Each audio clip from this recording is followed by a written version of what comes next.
Welcome back to another Satisfactory Let's Play. You know, the year coming to an end, things are a bit much right now. Life's it's a bit stressful. There's a lot going on, right? Things are expensive, everyone's broke, everything's chaotic. We're propelling faster and faster into 2025 and all the fun things it has in store for us. Good things we can always turn to video games to distract us from the existential dread of our daily lives. Today I want to sit back and build up my nuclear plant from uranium to plutonium. My plan is to clear out my storage of uranium waste and process that into plutonium fuel rods to increase my power capacity. This will clear out the waste in my storage, which of course I named Twitter. Now, considering that the entire blue crater is irradiated as all hell, I think it's time to do some detox. And that's the thing, we're going to be detoxifying my nuclear waste setup and maybe even detoxifying my life into the new year. So at this point in Satisfactory, I got two issues. Phase 4 is a real battle. It's a real slog as I slowly put together a project assembly, making my way towards that nuclear pasta. On top of those more complex builds, my laptop has been going through a real hell of a thing right now.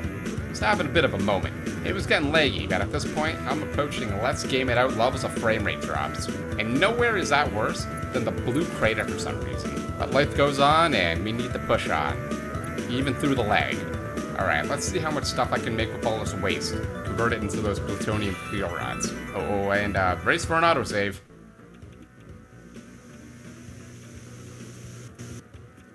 Oh god, what the hell was that? I know the autosaves were getting bad, but these are just getting worse. I don't know, maybe it's the radiation. So, my frame's dropping and my laptop's screaming in agony. I need to get this build done with the bare minimum assets. So let's just dump all this on this platform over here. No big builds like my first nuclear plant setup over here. We're just going right back to basics. Speaking of radiation, as you can see, this entire section of the map has been blessed with that beautiful radioactive kiss. At this point, if I don't carry stacks of these radiation filters, I'm gonna have to start investing in real estate in Necropolis, in the original Fallout game. I really feel the burn when you walk close to the Twitter mainframe over here. It's just really, you feel it in your skin. The first step in this process is to convert uranium waste into non-fissile uranium. Using this alt recipe, we can add some extra uranium from the node I already tapped, plus some of that nitric and sulfuric acid.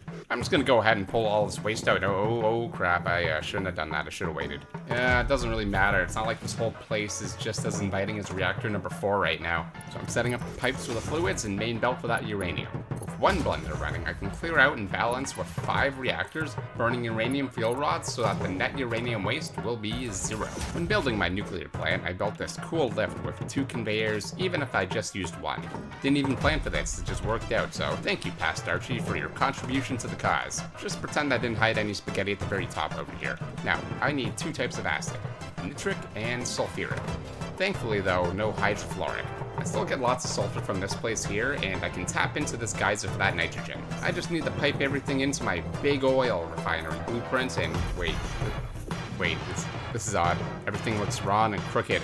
Like, I know a major part of this base is not on the world grid, but dear god, everything is so misaligned and cursed. Like, this whole place is just unbelievably cursed. The radiation, the lag, the misaligned foundries, and oh god, here comes another autosave.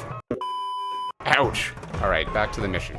Get this pipe over to the crater and down to the blenders. We got the uranium rolling up, so now we need to get ourselves to the first step of the process. This right here is my first particle accelerator in Satisfactory. And we are about to fire this guy up full tilt. It needs both non-fissile uranium and some of that more greasy uranium waste. And look at that. This just looks cool. This creates the next component, the plutonium pellets, which can be further combined with some concrete to create encased plutonium cells. All I need is some more wet concrete from my jank-ass production line, and oh boy, here comes another autosave.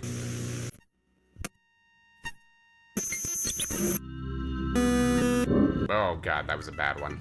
The radiation might actually be harming my real-life laptop at this point. So, the last step is 2 manufacturers cranking out 0.25 plutonium rods, each for a total of 0.5. Good enough for 5 extra nuclear reactors. Now this is where the bulk of the work goes into. I gotta find a way to hammer out all the needed materials for these dudes. It's heat sinks, electromagnetic control rods, and steel beams. Starting with the most annoying crap first, we need more aluminum for the heat sinks. Which means time to head back to Shrek Swamp once again to build a new aluminum plant. Also, what the hell is this giant mushroom thing doing in the way? Get the hell out of here. The chainsaw won't work. How about these guys? And Oh, look at that. That works nicely.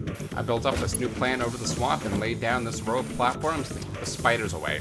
And with everything ready to go, I actually used an extra freight platform on my one-way train to bring the heat sinks along with the uranium. Except, unlike the nice dedicated lift to the uranium gets, this gets just a nice row of platforms down to the sources because, remember, late game laziness. As for the rest of this crap, we're gonna use the resources already around the crater to pump up the control rods and steel. Just please ignore the misaligned jank and brace yourselves for another autosave.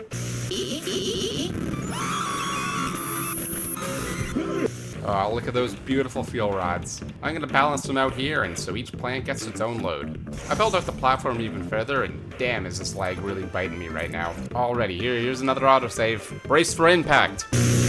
Wow, look, a pie chart. Digital style, do it. Hey, there's Josh. Welcome back to Let's Game It Out.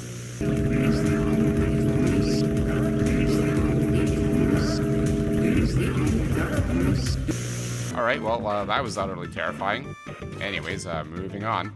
Okay, now we just need to get to work on getting the water supply up to each plant, and the storage for the plutonium waste. For water, we're sucking it up back from the crater again. The waste I will still collect under the platform and deliver back to my waste disposal site. So I built this really handy blueprint for this. Of course, I named it Twitter. It's 9 industrial storage crates, rigged together to make it easier to build a massive waste plant. Placing down these units while eating radiation poisoning and autosaves to the brick. And hold a second. Oh, crap.